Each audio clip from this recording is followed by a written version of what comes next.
was your thinking at that time? I think Josh was so bad that I had no choice. We would have lost the game if I left him in. And I also went in the first half, which I normally don't do. I went with Duran and maybe somebody else had 2 fouls. And I normally would not put those guys in, but I'm just saying this game's going to get away from us. I came up here one year, the one year they beat us up here. I came up here and Joey Dorsey got a second foul, and it was the worst call I've ever seen in my life. I can say it now, they can't say anything about it because it was 5 years ago. It was the worst call and a technical, and it was on purpose to get the kid out of the game. And he had 2 fouls, and I did not go back to him, and then we're down 18-0. So I just said, look, I'm not going to, they can get it going here, and I'm not going to. And I know who the official was. You want me to tell you who it was? Sure. I can remember who it was. I'm not going to tell you. John, how much did the lack of timeouts you think play a role in them having to grow up because they kind of like they're on their own?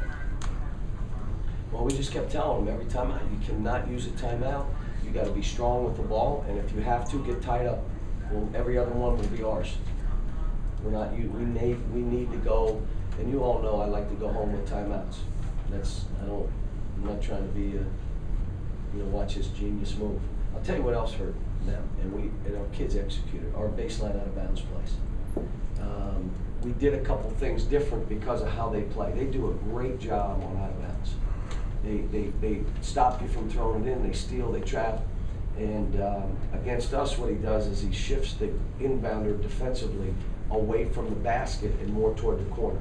So we did some stuff under the basket, as you saw, and Darius dunked a couple things that we did different from the last game. So that, in a game like this, when you're in this kind of war, if they're not scoring on out of bounds plays and you get 3 buckets on out of bounds plays, that's huge.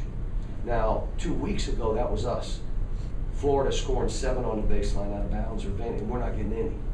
And that's a big gap on baseline out of bounds. Cal, did you guys get a little lift from Eloy and the Yeah, did good. I wish he'd have jumped the block shots. I kept telling him, if you foul the kid, it's okay. Make him go to the line. Don't give him an easy basket. And but I thought he made a free throw. Did he make a basket? No. He got a dunk. He hadn't made those now. That's the one that gets blocked by the 4'8" guard. He hadn't made that dunk. And you know what? He blocked. I think he blocked. I mean, he was good. John Hood was good. I said to John Hood, John, just run from the ball. Don't run to the ball. And he said, what? If they throw it to me, I'll make free throws. I said, all right, then go ahead and run to the ball.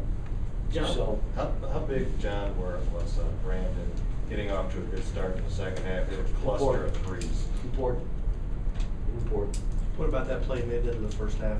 Big, made it 7 instead of 9. How about if they score, it's 11? You talked about how your guys grew up today. What can this do for them moving forward, a win like this in a hostile environment? This is nothing like the NCAA tournament, guys. I've done it a long time. And they ask me, what do you learn in road games? You learn it's hard to win. You learn, you grind it out. But this is, when you go to a neutral site game, it is totally a different deal. And so you got to play road games because everybody got to go on the road home. But, our thing is the game was rough. We played awful to start the game. And I shouldn't say that. Tennessee played really aggressive and really with high energy and came after us. And we just had to hold the fort down, and we did. But the second half, we went at them. And now we became the aggressor. And that hasn't happened to us this year. Whether, we obviously play a little bit better at home.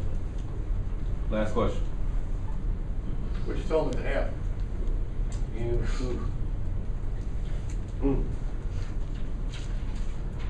I wasn't friendly, let me say that.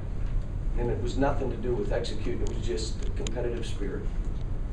And, I went right down the room. I said, I don't even need to talk offense. You're gonna get pushed to beat to every ball, straight line drives, we drive, you get bumped, you throw, I just went through the whole, the competitive spirit. Now, this game in the second half, we showed it. Basically, we have it, but I'm going to tell you, to play that way is really hard. It's hard to play that way. It's much easier to run with your thumbs up, jog the court, shoot threes. The guy comes at you, drive away from him. That's all easy. The guy pushes you off a screen, let him. Let me take a tough shot. I call them hero shots versus a tough, I got a chance for an air one. And this team's learning that. I mean, if they wanna win. Here we are in this environment, we have 10 turnovers. 10 turnovers, that's ridiculous. I don't know what we had in half, what do we have at half doing? So we go 4 turnovers in a pressure-packed game. That this was an important game for both teams now. For us, it was as much seed in the NCAA tournament, and I told the guys, everything we do is about that seed. And so, you know, it was huge for that for us. But it was also senior night and a huge night for Tennessee, so it's a great win. Thank you. Can you just describe my exact games?